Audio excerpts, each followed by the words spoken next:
Shalom Elohim buat Pangeran Ilahi Pak Aditya Nugrahanto, yaitu Roh Tuhan Yesus Kristus yang sudah berdiam di dalam tubuhnya. Shalom Elohim buat Ibu Fiamdani, mempelai Bapa yang di dalamnya Roh Kudus, Roh kebenaran itu sendiri.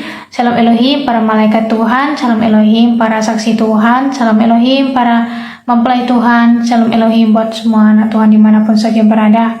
Di sini saya kembali bersaksi. Bukan karena kekuatan saya, tapi karena Tuhan yang memampukan saya untuk bersaksi pada saat ini.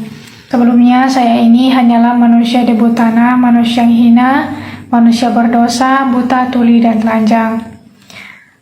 Jadi, di sini saya bersaksi untuk semua umat Katolik.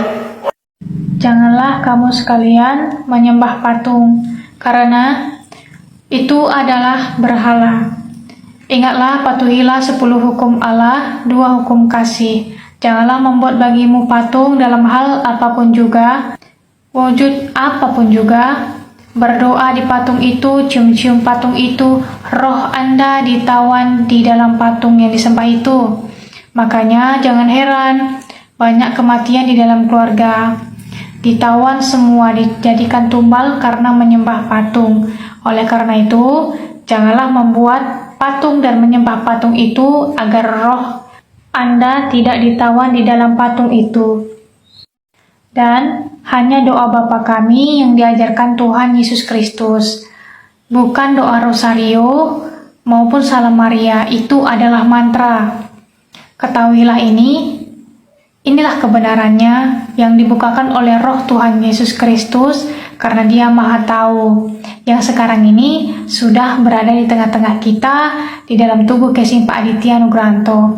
Kode nama A, Alpha, O, Omega, Roh Alpha dan Omega yang awal dan yang akhir. Dan juga Roh Kudus sudah menyamar menjadi manusia yang terpilih di dalam tubuh casing Ibu Fiamdani, yaitu mempelai Bapa. Di dalamnya juga ada roh malaikat Maria, pengganti si Lucifer.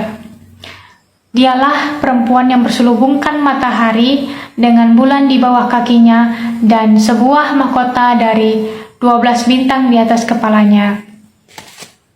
Kakinya bagaikan tiang api, kaki kanannya di atas laut dan kaki kirinya di atas bumi, yang sedang mengandung bayi Roh Kudus, bayi kembar emas, yaitu bayi Immanuel dan bayi Mary.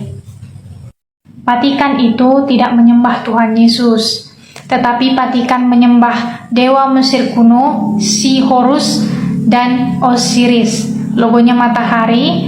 Patikan angka bilangannya 666. Dan salah satu gulungan kitab yang termaterai, kitab rahasia, dibukakan di penutupan zaman ini yang telah terbuka, bahwa dulu 2000 tahun yang lalu yang menyalibkan Tuhan Yesus adalah tentara Romawi, kekaisaran Romawi yang berubah menjadi Vatikan sekarang.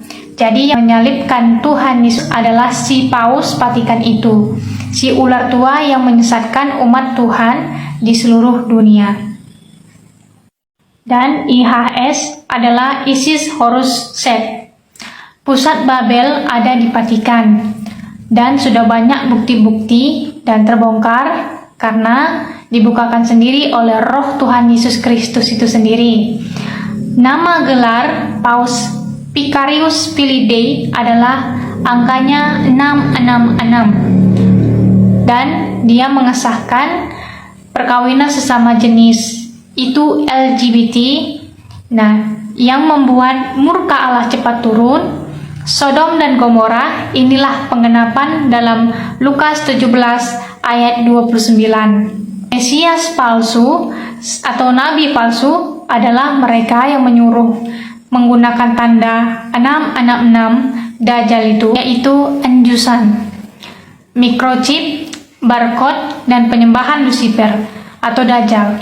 Merekalah yang membuat mati tubuh setelah terima tanda 666 supaya kebenaran yang datang kepadamu tertolak.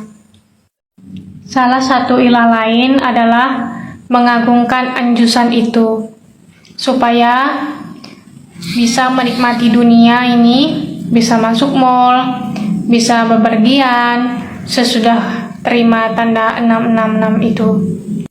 Kenapa anjusan itu dikatakan tanda Dajjal 666? Karena di dalamnya terkandung hasil aborsi, makanya dikatakan najis. Searching saja Vatikan vaksin hasil aborsi. Jadi untuk semua umat Katolik, semua kebenaran sudah dibukakan. Begitu baiknya Tuhan. Tuhan mau untuk kita semua bertobat, datang kepadanya, merendahkan hati, merendahkan diri kita, berdoa, sujud menyembah Tuhan Yesus saja, mengakui segala kesilapan kita, kesalahan kita, sehingga kita mendapatkan pengampunan dosa, sehingga kebenaran dibukakan oleh Roh Tuhan Yesus Kristus kepada kita. Karena Bapa mengasihi kita semua anak-anaknya, Dia mau kita selamat. Tidak satupun Tuhan inginkan kita binasa, tapi beroleh hidup yang kekal. Jadi inilah detik-detik terakhir pin hukum hinalti berlaku. Oleh karena itu, marilah kita semua bertobat. Jangan lagi menyembah patung. Allah itu roh, barang siapa menyembah Dia harus menyembah di dalam roh dan kebenaran. Jadi marilah kita mengambil tindakan di waktu-waktu detik-detik terakhir ini agar kita mendapat belas kasihan Bapa, sehingga kita dinetralkan darah kita. Itu semua karena belas kasihan Tuhan saja, sehingga kita boleh diselamatkan dan persiapkan iman untuk mati martir agar masuk ke dalam kerajaan Tuhan Yesus Kristus Firdaus. Marilah kita peka bahwa inilah penutupan zaman, inilah akhir zaman. Dan karena semua ini adalah pekerjaan Roh Kudus, janganlah menghujat pekerjaan Roh Kudus karena batal. Para malaikat juga sudah turun ke bumi, menyamar menjadi manusia yang rendah hati untuk menyerukan pertobatan kepada seluruh umat manusia. Jadi bersyukurlah kita karena kasih Bapa begitu besar kepada kita. Saya pun hanyalah manusia debu tanah. Saya hanya manusia berdosa yang hina. Kiranya kesaksian ini boleh memberkati kita semua